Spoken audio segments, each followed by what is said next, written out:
Ladies and gentlemen, we're back with another episode of CC week number 2. Let's not waste any time. Let's hop it straight into the news. First off, in Call of Duty, we had the World Series of Warzone Global Final Championship, whatever they called it, in London, England, in the Copper Box. It was the biggest singular LAN lobby in the history of esports.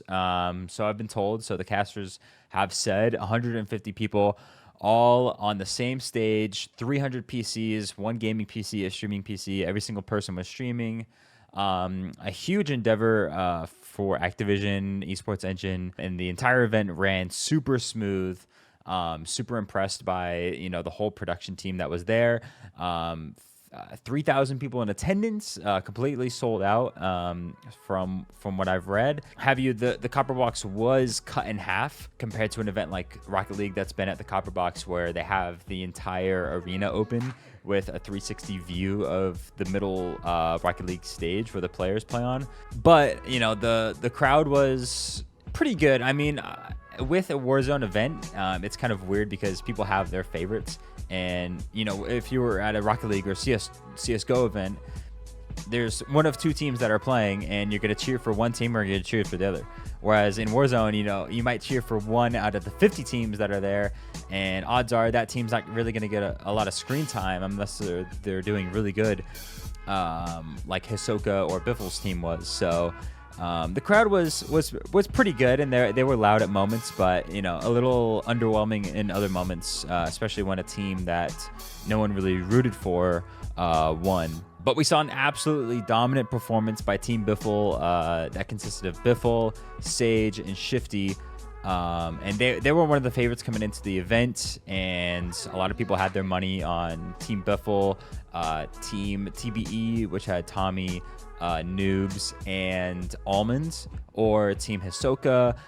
Team FIFA Kill was a favorite, so on the UK side. So those were the kind of the favorite teams. But Team Biffle, they were down in the first game by I want to say like 20 points to Team Hisoka, who won the first game. But ever since the second game, all the way to the last, they were in the lead pretty much the entire time. And so the format was 6 games of Warzone, 150 players, 1 point per kill, and then there's multipliers for the kills for better placements, with the first place of each match getting 2 times their kill points. So after the 6 games, whoever has the most points wins. So yeah, pretty much Team Biffle never let off the gas. They got the win game number 2, and then the last game, game 6, they also got the dub. Check out the winning moment.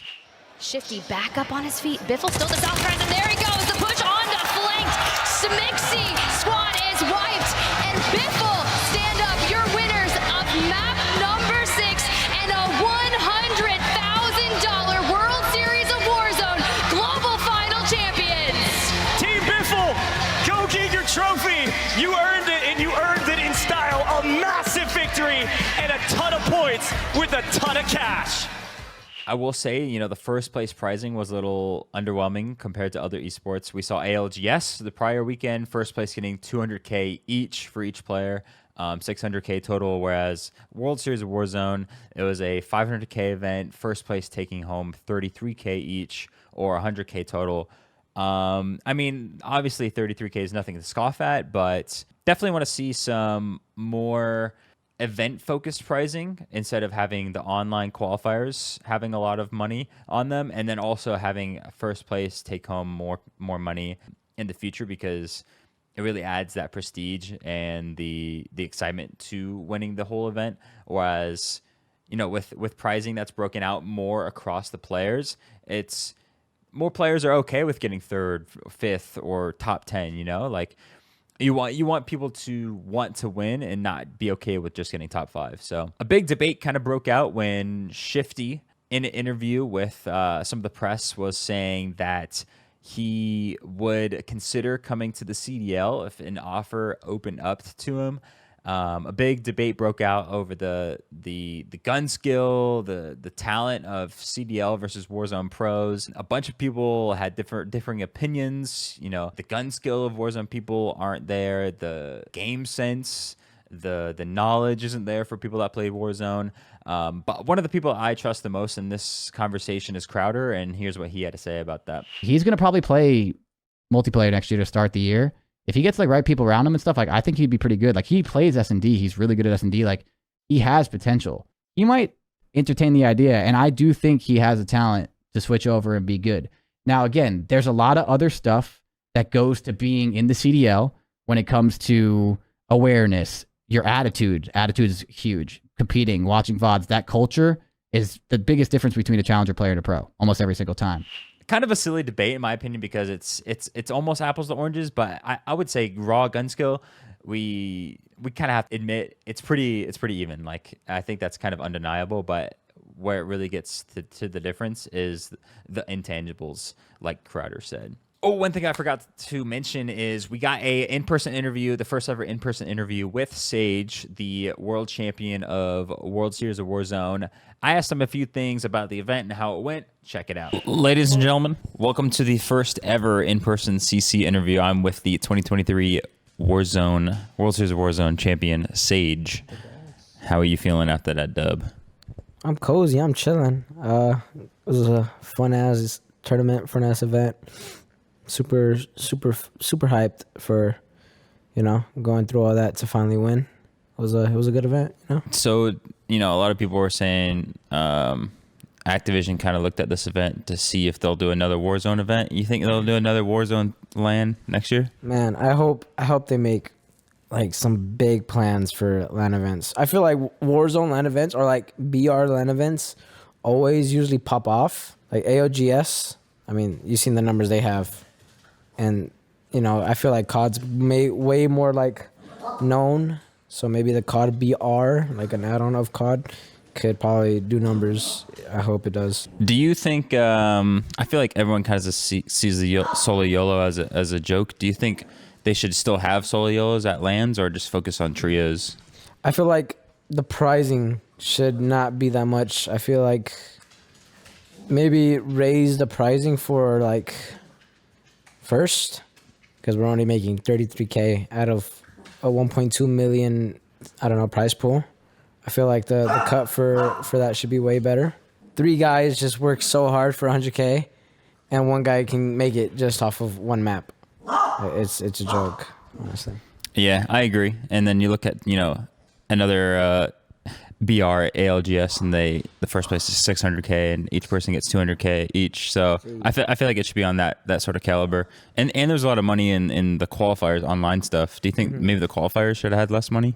I think top 10 should have money for qualifiers. I think they paid out a lot of people. I'm pretty sure, but I don't think they should be putting that much money into like that.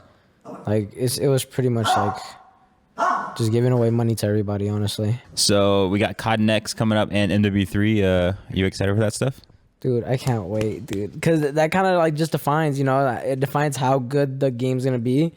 It defines how, I think, like the future plans out for many creators or like competitive wise. Like we want it to be a good COD. Because this year of COD was probably like the worst. Like it really wasn't the good side that we wanted. Like Caldera, like Warzone 1 was pretty ass, but like this was like bottom, like ass. Like it was just not that good at all. I'm excited myself. Thank you for being on the interview with me, and hope to see you compete on LAN soon. And good luck in the MW3. Yeah, man, I can't wait. Next year, hopefully we go crazy. Hopefully it's a good year. Hopefully the game's fun. Hopefully like that era of how Verdansk was, hopefully it comes back to this COD, even though there's like a slight chance that it'll never happen, but I hope like COD revives itself from what it was, say, this year. Agreed. Congratulations again to Team Biffle. Amazing performance by them. And a little side note, I was there recording a documentary on them. I'm going to be editing that over the next couple of weeks, so hopefully that comes out soon, and it's going to be an absolute banger. Trust me. Moving over to Counter-Strike, just a couple little quick news. So the official CS account tweeted out, "What are you doing next Wednesday?" And this was only 2 hours ago. Is this the possible leak or hint that CS2 will be officially releasing next Wednesday, which is the 27th of September? Obviously, they said that CS2 would come out during summer, and summer is almost over. We'll see what happens. And then ESL announced that they're shutting down their national championships kind of tournament series, which was where they hosted tournaments for each country, more specifically in Europe and like South America, where the best teams that had at least 3 players of a singular country would battle it out to see who is the best in their country. They're shutting that down, which is kind of sad to see because it's a pretty cool tournament series. But one of the reasonings that they said was there's not really teams anymore that consist of 3 of the same nationality players in professional CS anymore, which really makes sense. I mean, CS is an international game. It's a global game, so there's going to be teams consisting of players from all around the world. So that's a cool thing to see in an esport where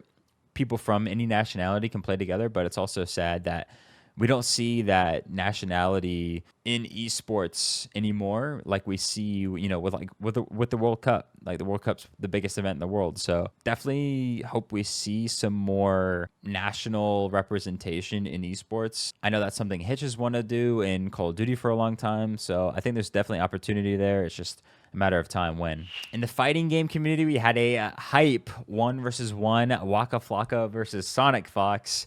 Obviously not a serious 1v1 challenge, but Sonic Fox said, "If I take 6 games to 0, I'll play the 7th game blindfold and still beat you." And this is what happened. Everything looks clear. It's been passed by the officials. Sonic will be blinded during this match. No way! No way! No way! No way! No way! No way! No way! Oh my God! Oh! Oh! And he's done! He's done! He's done! Waka is over! Oh! No hands, no eyes! Oh! Sonic almost got the confirmed even while blind? No, not like this! In the NBA 2K League. Now, I don't really watch this league myself. I've actually been to one of the tournaments to film, but I wanted to cover this story because it could be pretty huge for the NBA 2K League. The NBA Players Association announced that NBA players will be part of NBA 2K League's marketing and event activations in the next season.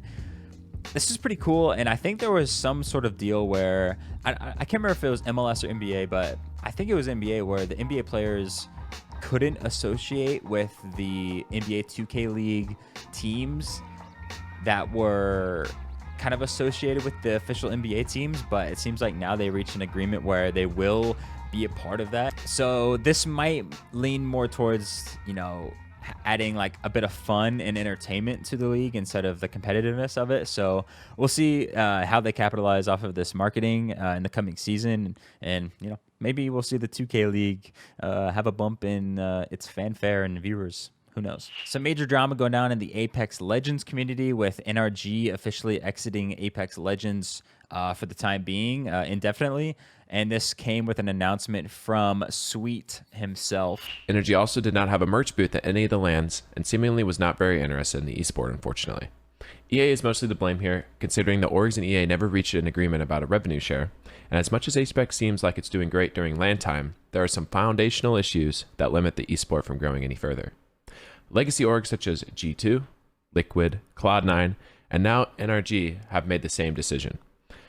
Coupled the underlying issues with EA with our less than ideal tournament performance, it was a decision we came to with NRG that had no bad blood and was honestly a sigh of relief. And a lot of people focused on the part where he said EA is mostly to blame here, considering there are some foundational issues that limit this esport from growing further. A lot of people calling for revenue share from things like weapon skins, banner sales. As we've seen in many esports, like EG cutting their championship roster, we've seen successful organizations cut or leave esports because it's not viable. And I don't imagine Apex Legends roster like NRG was cheap for themselves. If we lose another tier 1 org, I would say it's just like a really devastating hit for Apex Legends. Apex and NRG are kind of like, I don't know, the way I think about it, bro, is like, it's like COD and Optic, it's like COD and FaZe, you know, all that shit. So seeing like NRG leave is definitely a code red. I don't think people really understand how much of a code red that is, but it is a code red for sure, without a doubt. I definitely think that means like immediately changes should happen. So that sucks to see, obviously. A big name in Apex Legends. But on the contrary, we saw Alex Gonzalez from Luminosity. He's the head of Luminosity. He tweeted out the complete opposite take that said EA and Respawn's communication offerings thus far, he's extremely happy with. Luminosity's 100% committed to remaining in ALGS for the next year and hopefully more. Alex having a completely different take here, and a lot of people asking, you know, for further clarification, like why he's saying this compared to NRG. I don't think we got any sort of follow-up from why he had this take compared to NRG, but I don't know. What do you guys think? Let me know in the comments below. I think ALGS is in a pretty decent spot, but I mean, we've seen other esports have the revenue share. I know that was a big successful part of Halo with their skins, and Halo's a way smaller game compared to Apex Legends, who has like 300k concurrent players compared to like 10k concurrent players in Halo Infinite. So if Halo can make it work, I know ALGS can make it work. It's all up to EA. The ball is pretty much in EA's court. That's gonna be it from your boy. Kind of a slow esports week outside of World Series of Warzone. Nothing, you know, really too huge. We had a couple small Smash Bros tournaments that I was watching Hungry Box watch. But besides that, that's gonna be it for CC this week. Nice and easy. Thank you guys so much for watching, and we'll see you guys in the next week. Let's play some games, baby. I began to lose control. I began to lose control.